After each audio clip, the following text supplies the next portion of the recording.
Disease आपको main पता होती है कि इन्फ्लेमेटरी बाउल डिजीजेस के अंदर क्या आपको पता होना चाहिए। एक क्रोन डिजीज होती है जो हम बचपन से पढ़ते आ रहे हैं। मिनट, ये तो एक मैसेजेस मुझे तंग करते हैं बार बार। मैं ग्रुप म्यूट करती हूँ मैम एक। वीडियो काफ़ी ब्लर है, आई गेस नेटवर्क का थोड़ा सा इशू है। ओके ओके, मैं देखती हूँ, एक मिनट में ग्रुप पहले। मेरा सर खा जाएंगे ये लोग। Wait a second. अच्छा,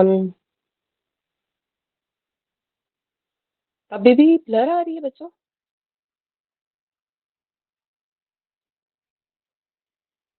मैम मुझे ओके बता है। दो। ओके है। चले। अच्छा, पहले हम पढ़ रहे हैं क्रॉन डिजीज। साथ में उसको हम कंपेयर करते जाएंगे अल्सरेटिव कोलाइटिस के साथ, ठीक है। अब यहाँ पे हमारे पास क्या क्या है, हमें ना इनके लोकेशंस का पता होना चाहिए कि व्हाट्स द लोकेशन। ठीक है, ये कहाँ कहाँ मेनली दिखाई देती हैं डिजीजेस। आपको कैसे पता चलेगा, डिफ्रेंशिएट कैसे करोगे कि ये अल्सरेटिव कोलाइटिस का पेशेंट है या क्रोन डिजीज का है। ठीक है, इनका ये है कि ये रेक्टल रीजन को मेन इन्वॉल्व कर रहा होता है, रेक्टल इन्वॉल्वमेंट होती है। ठीक है, मोटी मोटी बातें याद रखनी है। ठीक है, कोलोन से जैसे ही एंड अप हो रहा होता है ना, कोलोनिक, बेसिकली सारे कोलोन के रीजन्स इन्वॉल्व हो रहे होते हैं। ठीक है, बेसिकली हम इन्वॉल्वमेंट इन्वॉल्वमेंट सबसे ज्यादा जब मोस्ट कॉमनली पेशेंट आता है ना, वो रेक्टल एरिया की तरफ, मतलब वो करता है कि यहाँ से मतलब मुझे ज्यादा पेन हो रही है, मुझे मतलब ब्लडी डायरिया वगैरह हो रहा है। ठीक है, और यहाँ पे ना कुछ इन्फ्लेम्ड एरियाज भी आपको दिखाई देते हैं रेक्टल रीजन से। ठीक है, तो हम इजिली अल्सरेटिव कोलाइटिस को यहाँ पे आइडेंटिफाई कर सकते हैं। फिर हमारे पास क्या होता है कि क्रोन डिजीज सारी जीआईटी को बेसिकली कवर कर रहा होता है। कोई भी जीआईटी का पोर्शन आ सकता है, लेकिन मेनली कौन कौन से होते हैं हमारे पास? टर्मिनल, हाइलियम एंड कोलोन का शुरुआती पार्ट होता है। ठीक है, अब असेंडिंग कोलोन हो गया, ट्रांसवर्स कोलोन हो गया। ठीक है, बेसिकली जो डिसेंडिंग कोलोन और रेक्टल एरिया होता है ना, वो मोस्ट इंपॉर्टेंटली कहाँ पे होता है? वो अल्सरेटिव कोलाइटिस के साथ आ रहा होता है, और उसमें भी सबसे ज्यादा इन्वॉल्वमेंट किसकी होती है? वो रेक्टल इन्वॉल्वमेंट होती है। ठीक है, तो यहाँ पे आपको दिखाई क्या क्या देते हैं? स्किप लीजन दिखाई देती है, स्किप लीजन्स, स्किप लीजन्स होती हैं। ठीक है, या रेक्टल स्कारिंग होती है। ठीक है, यहाँ पे स्किप लीजन्स और रेक्टल स्कारिंग दिखाई देती है। यहाँ पे इन्फ्लेमेशन किस तरह की होती है? इन्फ्लेमेशन, इन्फ्लेमेशन किस टाइप की होती है? यहाँ पे होती है हमारे पास ट्रांसम्यूरल होती है। ट्रांसम्यूरल मतलब ये लाइनिंग को वो कर रही होती है इफेक्ट, लाइनिंग। ठीक है, इफेक्ट द लाइनिंग रीजन्स। ये है lining, lining of the gut. ठीक है, लाइनिंग ऑफ द गट को ये वो कर रही होती है। जो भी हमारे पास इंटेस्टाइन की लाइंस हैं, अब जैसे म्यूकोजा, सब म्यूकोजा, आगे फिर सारी लेयर्स स्टार्ट हो जाते हैं, तो ये उसकी यहाँ से लाइनिंग को इफेक्ट कर रही है, ट्रांसम्यूरल। ठीक है, यहाँ वाले जो है म्यूकोजा, सब म्यूकोजा को यहाँ पे होता है इन्फ्लेमेशन। ठीक है, यहाँ पे म्यूकोजल एंड सब म्यूकोजल हमारे पास इन्फ्लेमेशन आती हैं। तो लाइनिंग कौन सी है? ट्रांसम्यूरल इन्फ्लेमेशन कहाँ पे हो रही है? वो क्रॉन्स डिजीज में आती है। ठीक है, और यहाँ पे आपको दिखाई क्या क्या देता है? ठीक है, यहाँ पे हमारे पास कोबल स्टोन अपीयरेंस होती है इन्फ्लेमेशन में। ठीक है, cobblestone appearance of mucosa. ठीक है, क्रीपिंग फैट दिखाई देता है। ठीक है, और बेसिकली यहाँ पे आपको ना बाउल की ना वॉल की थिकनेस दिखाई देती है। और बेसिकली होता क्या है? स्ट्रिंग साइन, यहाँ पे स्ट्रिंग साइन जो मोस्ट इम्पॉर्टेंट यहाँ पे आपको कहा जाता है कि यहाँ पे ना स्ट्रिंग साइन दिखाई दिया है। अब स्ट्रिंग साइन ना, मैं उसकी ना एक पिक्चर आपको ग्रुप में भेज रही हूँ, वो एक दफा देख लें आप लोग साथ ही। ठीक है, कि आपको डिफ्रेंशिएट हो कि स्ट्रिंग साइन होता क्या है।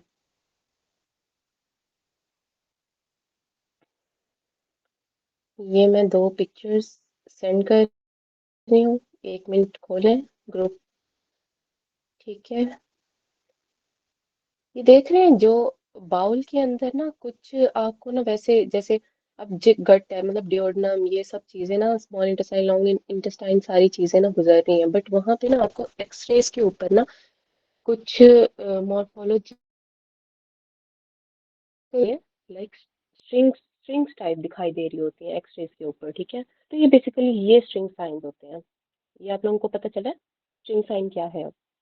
ठीक है, ये बेसिकली स्मॉल बाउल के अंदर हमारे पास स्ट्रिंग साइंस दिखाई देते हैं एक्सरेज के ऊपर। आप ऐसे पतली पतली से ना कोई चीजें आपको ऐसे लगेगा कि मतलब वैसे तो हम कहते हैं ये कीड़े नुमा कोई चीज है, लेकिन वो पतली पतली ऐसे जैसे पैरासाइटिक नहीं होती इन्वॉल्वमेंट, वहां पे आपको एक्सरे के ऊपर ना इस तरह का साइन मिलेगा जब आप उनके एक्सरेज करवाओगे। ठीक है, कोई भी आप चीजें मतलब स्कैन वगैरह कराओगे ना उसके ऊपर आपको स्ट्रिंग्स मिलेंगे, तो ये है हमारे पास स्ट्रिंग साइन। यहाँ पे क्या मिलती है म्यूकोजा, इन सब म्यूकोजल इन्फ्लेमेशन में यहाँ पे आपको लेड पाइप अपीयरेंस मिलती है। ठीक है, lead pipes, lead pipe appearance अब क्या होती है, यहाँ पे होता क्या है बेसिकली, यहाँ पे हॉस्ट्रास के लॉस हो रहे होते हैं। हॉस्ट्रास क्या होते हैं, वो जैसे हम कॉलोन बना रहे होते हैं, ये इनके छोटे छोटे ऐसे हॉस्ट्रास बने होते हैं ना। ठीक है, इस तरह के ना जब उनकी मतलब इन्वॉल्वमेंट होती है उनकी पाइप की तरह ही बनती है, ठीक है। तो ये हॉस्ट्रास है, यहाँ पे लॉस हो जाते हैं, कोई भी एक पोर्शन से लॉस होगा आपको ना ऐसे हॉलो हॉलो चीज दिखाई देगी। अब मैं इसकी पिक्चर भी आपको ना सेंड कर रही हूँ ग्रुप के अंदर, एक दफा वो भी आप लोग देख लें कि हॉस्ट्रास क्या है। ठीक है, और लेड पाइप ना कभी कभी कुछ पेशेंट्स के अंदर प्रॉपर तरीके से दिखाई दे रहा होता है, मतलब एक एक पूरा ऐसे पाइप की तरह ना दिखाई दे रहा होता है।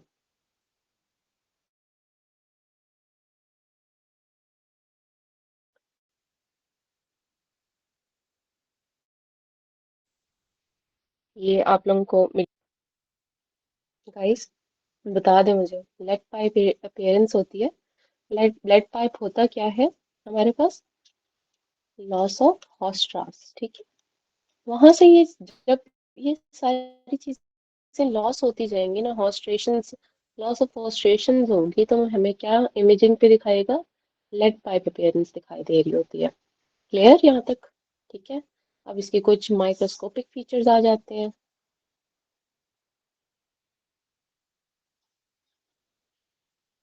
ठीक है, माइक्रोस्कोपिक फीचर्स के अंदर इसमें क्या होता है, हमारे पास यहाँ पे नॉन केजिएटिंग ग्रैन्युलोमास मिलेंगे और लिम्फोइड एग्रीगेट्स मिलेंगे। ठीक है, ये एग्रीगेट्स, ठीक है। अब लॉ नॉन हमारे पास ये पहले पहले हमने कहाँ पढ़ा था, नॉन केजिएटिंग ग्रैन्युलोमास, आयशा रिपीट कराएंगे मुझे। मैम सार्कोइडोसिस ग्रेट, और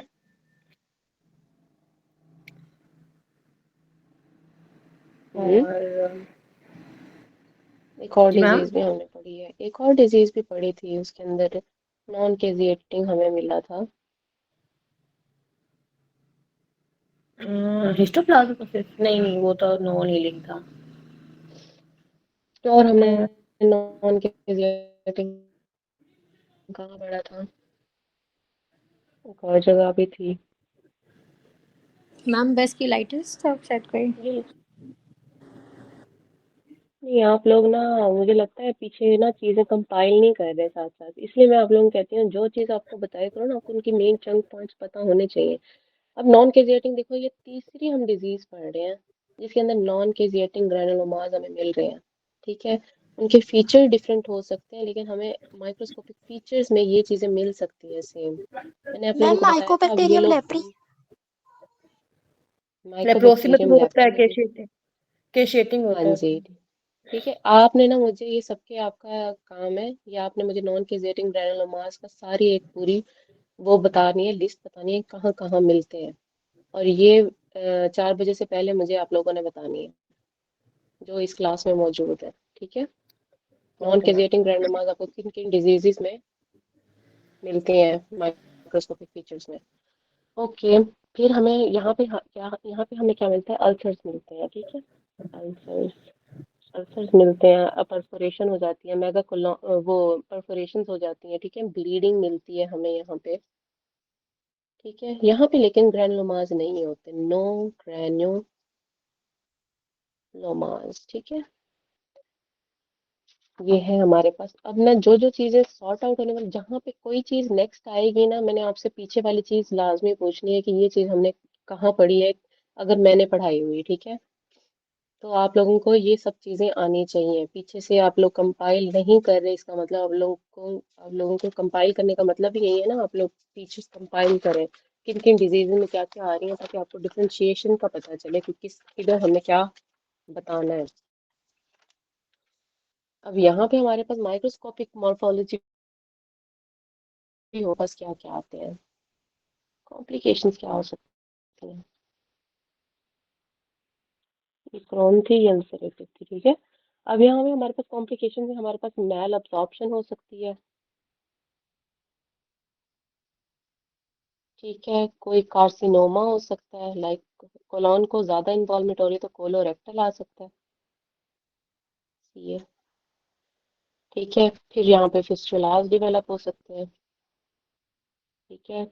और फिस्टुलास के मेनली कॉजेटिव चीजें क्या है कि कोई यूटीआई हो रहा हो, रिकरेंट यूटीआई, ठीक है, या इंटेरोवेजिकल फिस्टुलास बन रहे हो जो कि फर्दर मतलब ये सारी चीजें करवा रहा हो, कोई स्ट्रिक्चर्स बन सकते हैं, ठीक है, कोई एब्सेसिस हो सकती हैं, ये सारी पॉजिटिव चीजें हो सकती हैं। और पेरिएनल डिजीज होती है,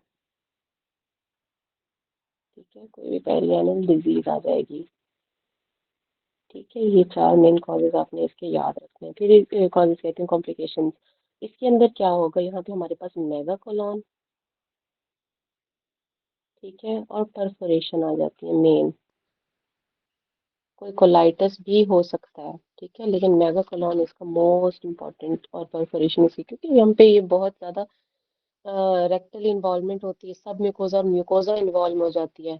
जहाँ पे भी म्यूकोजा सब म्यूकोजा इन्वॉल्वमेंट होती है और उसकी कोई कॉम्प्लिकेशन होती है, तो मतलब कोई रप्चर, कोई अल्सरेशन की कॉजेज आ रही होती हैं, ठीक है। और कोई मतलब कॉम्प्लेक्स डिजीज है ये बेसिकली, ठीक है। इसके अंदर काफी ज्यादा ना मतलब परफोरेशन और रप्चर के चांसेस ज्यादा होते हैं इस डिजीज के अंदर। फिर यहाँ पे हमारे पास मैंने आपको बताया था, यहाँ पे हम इंटेस्टाइनल मैनिफेस्टेशंस में क्या देखेंगे, यहाँ पे डायरिया होता है, सिंपल, ठीक है, डायरिया होता है, यहाँ पे ब्लडी डायरिया होता है, ठीक है। फिर हमारे पास क्या होता है कि यहाँ पे और क्या क्या चीज़ें आपको मिल सकती हैं, ठीक है, अदर देन दीज, तो हमारे पास आते हैं रैश, यहाँ पे मिल सकता है हमें, यहाँ पे हमें आर्थराइटिस मिल सकता है, यहाँ पे भी हमें रैश और आर्थराइटिस मिलेगा, ठीक है, आर्थराइटिस मिलेगा। लेकिन सबसे इम्पोर्टेंट जो होती है ना, आई इन्फ्लेमेशन, सबसे ज़्यादा कॉमन कहाँ कैसी होती है, आई की इन्फ्लेमेशन, ठीक है। यहाँ पे जो आई की इन्फ्लेमेशन होती है वो एपिसेक्लेराइटिस कॉज करती है, और यहाँ पे यूवियाइटिस, ठीक है, ये याद होना चाहिए आपको। यू से यू याद रखना, ठीक है। यूवियाइटिस कौन कॉज करवा रहा है हमारे पास, ये हमारे पास बेसिकली आता है अल्सरेटिव कोलाइटिस के मेन उसमें आ रहा होता है एक्सटर्नल इंटेस्टाइनल मैनिफेस्टेशंस में, ठीक है। और ये देखो ये सी की तरह बन रहा है ना ये, ठीक है, ई सी, तो एपिसेक्लेराइटिस कहाँ पे है, वो हमारे पास आ जाती है क्रोन्स डिजीज के अंदर, ठीक है। और फिर यहाँ पे एक याद चीज रखनी है कि हमारे पास जो ये सी एंटीबॉडीज है ना, ये पॉजिटिव हो सकती हैं हमारे पास, ठीक है, पॉजिटिव होंगी। और यहाँ पे हमारे पास एमपीओ एन का, जो माइलोपेरोक्सीडाइज हमने पढ़ा था, ठीक है, एन का, और यहाँ पे हमारे पास पीएन का, एन का, ये पॉजिटिव हो सकता है, ठीक है, ये मिलेगा हमें, ठीक है। ये चीजें याद रखनी है। अब ए एस सी ए क्या है, एंटी सैक्रोमियर्स सेरिवीजिया एंटीबॉडीज होती हैं ये, ठीक है, और ये माइलोपेरोक्सीडेज एंटी न्यूक्लियर हमारे पास एंटीबॉडीज होती हैं, ठीक है। तो ये याद रखना है। इनकी ना ट्रीटमेंट्स पे इतना ज्यादा नहीं जाना, ट्रीटमेंट बेसिकली बताना चाहिए। यहाँ पे कॉर्टिकोस्टेरॉइड्स है, स्टेरॉइड्स है, ठीक है, कोई एजिथ्रोप्रीन दे सकते हैं, एंटीबायोटिक्स दे सकते हैं। ठीक है, यहाँ पे हमारे पास क्या है, ये इंपॉर्टेंट है, ये एमसीक्यूज में आता है। अल्सरेटिव कोलाइटिस की 5 अमाइनो सैलिसाइलिक एसिड प्रेपरेशंस होती हैं। ठीक है, इसकी अदर वर्ड्स में भी दे सकते हैं। ये इसकी रिजीम अल्सरेटिव कोलाइटिस की बहुत इंपॉर्टेंट 5 अमाइनो सैलिसाइलिक एसिड, जिसके अंदर हमारे पास मिलाजमीन, इसका एग्जाम्पल क्या है, मिसालामीन,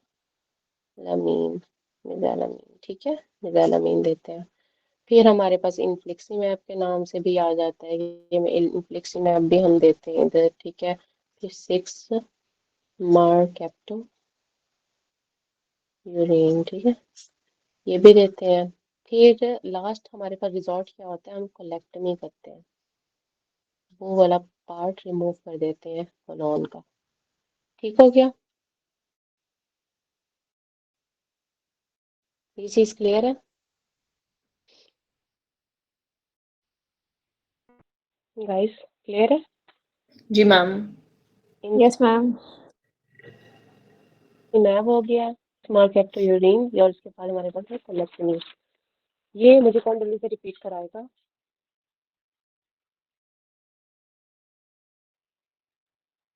जल्दी जल्दी बताएं, सोमा जल्दी से आप स्टार्ट करें।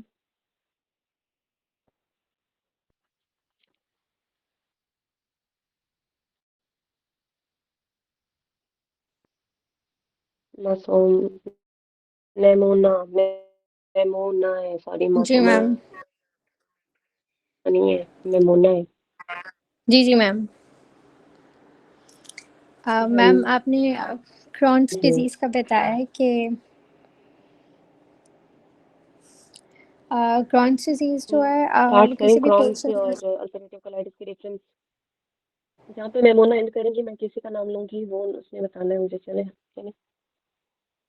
जी मैम, क्रॉन्स डिजीज़ जो है वो जीआई ट्रैक्ट के किसी भी पोर्शन को इन्वॉल्व कर सकती है और उसमें जो है रेक्टल स्पेयरिंग होती है। हम्म, जो अल्सरेटिव कोलाइटिस है वो मेनली जो है कोलॉन को इन्वॉल्व करती है और उसमें रेक्टल इन्वॉल्वमेंट होती है मेनली। और उसके अलावा जो इनकी ग्रॉस मॉर्फोलॉजी है, जो क्रॉन्स डिजीज़ है उसमें ट्रांसम्यूरल इन्फ्लेमेशन होती है और जो अल्सरेटिव कोलाइटिस है उसमें म्यूकोजल एंड सबम्यूकोजल। इसके अलावा ग्रॉस मॉर्फोलॉजी में क्रॉन्स डिजीज़ में कॉबल स्टोन म्यूकोजा होता है, क्रीपिंग फैट, और उसके अलावा इसमें स्ट्रिंग साइन देखने को मिलता है, जो बाउल वॉल थिकनिंग की वजह से होता है। और उसके अलावा जो अल्सरेटिव कोलाइटिस है उसमें लॉस ऑफ फास्ट्रो आता है जिसकी वजह से लेड पाइप अपीयरेंस आती है इमेजिंग पे। और माइक्रोस्कोपिक जो मॉर्फोलॉजी है दोनों में, उसमें क्रॉन्स डिजीज़ में नॉन केजेटिंग ग्रैन्युलोमास होते हैं और अल्सरेटिव कोलाइटिस में क्रिप्ट एब्सेसेस होती हैं और उसमें ग्रैन्युलोमास नहीं है। उसके अलावा इन दोनों के अगर कॉम्प्लिकेशंस पे आ जाएँ तो क्रॉन्स डिज़ीज़ में मेनली जो है फिस्टुलास हो सकते हैं। उसके अलावा जो है स्ट्रक्चर्स बन सकते हैं और पेरिएनल डिज़ीज़ होती है, रिकरेंट यूटीआईज़ भी। और उसके अलावा दोनों में जो है मैल एब्जॉर्प्शन हो सकती है और इंक्रीज़्ड रिस्क होता है मेनली कोलोरेक्टल कैंसर का। उसके अलावा अल्सरेटिव कोलाइटिस में टॉक्सिक मेगाकोलॉन हो सकता है और साथ परफोरेशन हो सकती है। फिर दोनों की इंटेस्टाइनल और एक्स्ट्रा इंटेस्टाइनल मैनिफेस्टेशंस हैं। इंटेस्टाइनल मैनिफेस्टेशंस में क्रॉन्स डिजीज़ में भी डायरिया है, लेकिन इट मे बी ब्लडी और it may be non bloody, लेकिन जो अल्सरेटिव कोलाइटिस में ब्लडी डायरिया ही होता है। एक्स्ट्रा इंटेस्टाइनल मैनिफेस्टेशंस में मेनली क्रॉन्स डिजीज़ में और नेक्स्ट आयशा अल्सरेटिव बताएंगी। कोलाइटिस में। आयशा बताएं, नेमोना मैम काफी। एक्सट्राइनल में। जी मैम। बताएं बताएं। मैम ने कुछ बोला है? नहीं नहीं, मैंने कहा बताएं, आयशा बताएंगी okay ma'am, next okay extra okay. Intestinal.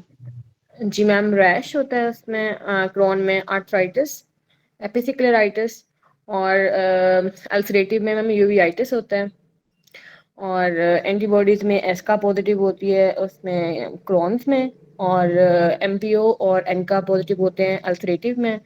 Ma'am इसकी ट्रीटमेंट है कि जो क्रोन में देते हैं उसमें एरिथ्रोपिन है, कॉर्टिकोस्टेरॉइड्स, एंटीबायोटिक्स, और अल्सरेटिव में देते हैं इन्फ्लिक्सिमाब, प्लेक्टमी करते हैं। और जो मेनली था वो था 5 AS से अमाइनो सैलिसाइलिक एसिड्स देते हैं, जिसमें मेसालामिन है मिसालामिन।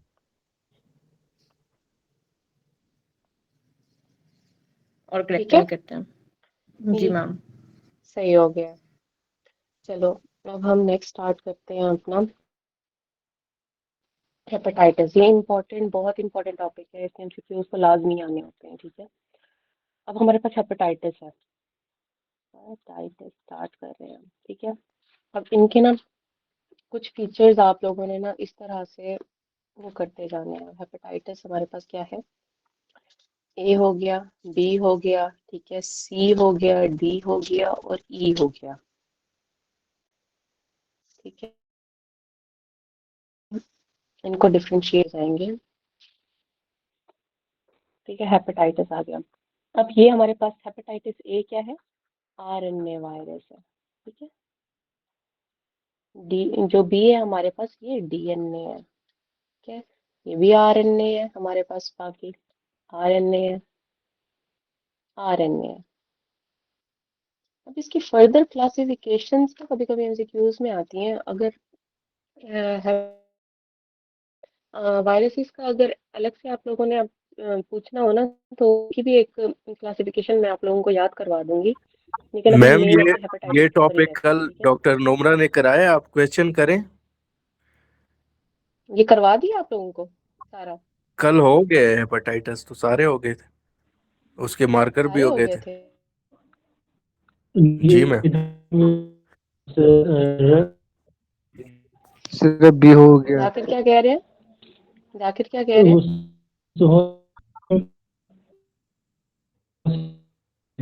मुझे हमेशा डिम्पल की आवाज ही नहीं आती। डिम्पल, हेलो। मैम ये अफगानिस्तान में है मैडम। रफ़ी ने रफ़ी में करवाया था मैम ने, तो मतलब इसकी सारी एक्सप्लेनेशन मैम हो चुकी आप है, आप इसमें ये बता रहे हैं? आप इस रिलेटेड ने क्वेश्चन पूछिए, जो एक्स्ट्रा पॉइंट आपने ऐड करने हो वो आप ऐड कर लो, इससे नहीं टाइम भी पढ़ाए बच थे। जाएगा और हमारी रिवीजन भी हो जाएगी। पहले मैं एक्स्ट्रा इनके ना वो पूछते जाती हूँ आपसे। पहले आप लोगों को ये ना मुझे मैम पता ये होना चाहिए कि आप लोगों को ये सारी चीजें आती हैं। ठीक है, अच्छा जी मुझे मैम। ये बताएं कि जो पार एंट्रल हमारे पास होते हैं वायरसेस, वो कौन से होते हैं? हाँ जी, कौन? हाँ जी बी सलीम भाई सी। बोले। सलीम भाई, 1 घंटे के बाद।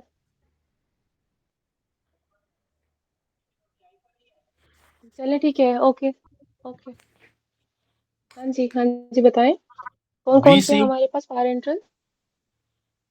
No, ma'am hep A and E. No. Parenteral मुराद क्या होता है? मुझे पहले तो मुझे ये बताया जाए। मैम हेपेटाइटिस ए और हेपेटाइटिस ई। नो।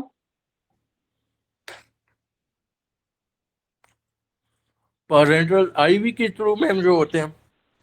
मैम जो कंटेमिनेटेड ब्लड की ट्रांसफ्यूजन से मैडम बी, आते हैं। Hepatitis B. बी और कंटेमिनेटेड, सी। एग्जैक्टली, कोई भी तो कंटेमिनेशन। फिर B B and B C होगा। बी ठीक है, वो डी एंड डी। तो फिर हेप ठीक है, बी होना डी एंड डी, चाहिए। हैप बी एंड बी हैप है मैम। हैप डी। ठीक है, these are two, मैम आप these पढ़ाए, आप two are पढ़ाए। parental। मैम आप पढ़ा दीजिए कंटिन्यू टॉपिक करें। एक दफा। अच्छा चलो, चलो ये हो गया। ठीक है, अब आरएनए की हमारे पास, क्योंकि ये ना इम्पोर्टेंट टॉपिक है, वो रफी के अंदर ना कुछ चीजें लिखी हैं, वो डॉक्टर नमरा ने आपको कवर करवा दी है। मैं इनकी ना कुछ एक्स्ट्रा चीजें बता रही हूँ जो एमसीक्यूज पॉइंट ऑफ व्यू से भी थोड़ा बहुत इम्पोर्टेंट है। ठीक है, अच्छा, ये हमारे पास आरएनए वायरस आ गया, हमारे पास डीएनए, आरएनए, आरएनए, आरएनए। अब इनकी ना सब टाइप्स होती हैं। ठीक है, अब ए जो होता है वो हमारे पास कौन सा होता है? ये कोरोना वायरस है। ठीक है, ये हमारे पास कौन सा है? ये एमसीक्यूज आता है। हेपा हेपेडना वायरस कौन सा है? वो हमारे पास है वायरस, वो है हमारे पास हेप बी। ठीक है, जो कि डीएनए वायरस है। फिर हमारे पास सी का आता है, वो होता है हमारे पास फ्लेवी लगता है वायरस। ना स्क्रीन नहीं शो रही है। हो रही है, शेयर आपको तो नहीं हो रही स्क्रीन है। नहीं हो शो रही रही है है? फिर। आप ना एक दफा दोबारा से रिज्वाइन अब करें। होगी। हो गई है? जी जी मैम, अब हो रही सॉरी जी। चलो ठीक है। ठीक है, अब ये सी जो होता है वो हमारे पास फ्लेवी वायरस होता है, ठीक है। फिर हमारे पास ये जो डी होता है, D for delta, delta virus, ठीक है। और ई हमारे पास क्या है? Happy virus. हैप्पी कौन सा है हमारे पास? ई वाला, ठीक है। हैप्पी हैप्पी हैप्पी हैप्पी से मुराद ये भी रखना है, ई वाला जो है ना, हैप्पी मदर, हैप्पी ई, ठीक है। हैप्पी आरएनए वायरस जो कि हमारे पास प्रेगनेंसी में इन्वॉल्व होता है, हाई मॉर्टेलिटी कॉज करवाता है प्रेग्नेंट लेडीज के अंदर, ठीक है। फिर हमारे पास क्या आ गया? ये हमारे पास इनके वायरसेस की हो गई हैं। अब हमारे पास इनके ना रूट्स का पता होना चाहिए। ये क्या है हमारे पास? पिको ओरल रूट है, पिको ओरल रूट है, ठीक है। रूट, ठीक है। फिर हमारे पास ये इसका पता होना चाहिए, ये कौन सा है? और एंटरल रूट है, ठीक है। ब्लड कॉन्टेमिनेशन के साथ आ रहा होता है, ठीक है। और सेक्सुअली ट्रांसमिटेड है, सेक्सुअली, ठीक है। ये हमारे पास इसके साथ आ रहा होता है। और क्या कहते हैं, पेरी नेटल में भी आ रहा होता है, मतलब जब बर्थिंग प्रोसेस होता है ना, बर्थिंग प्रोसेस, ठीक है। जब बर्थ हो रही होती है तो बेबीज के अंदर ट्रांसमिशन होती है, वर्टिकल जो ट्रांसमिशन। Vertical transmission. तो हमारे पास ये हमारे पास क्या आ गया? पेरीनेटल प्रोसेस में, जो कि वर्टिकल ट्रांसपोर्ट होती है, ठीक है। सी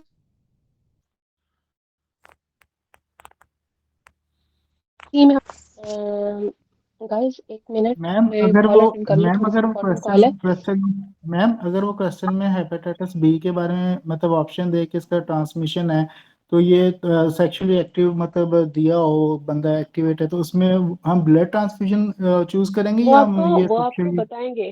मैं आपको इसका बताती हूँ, एक मिनट, मैं कॉल अटेंड कर लूँ, थोड़ी सी इंपॉर्टेंट कॉल है। एक मिनट, आ रही हूँ मैं। जी जी।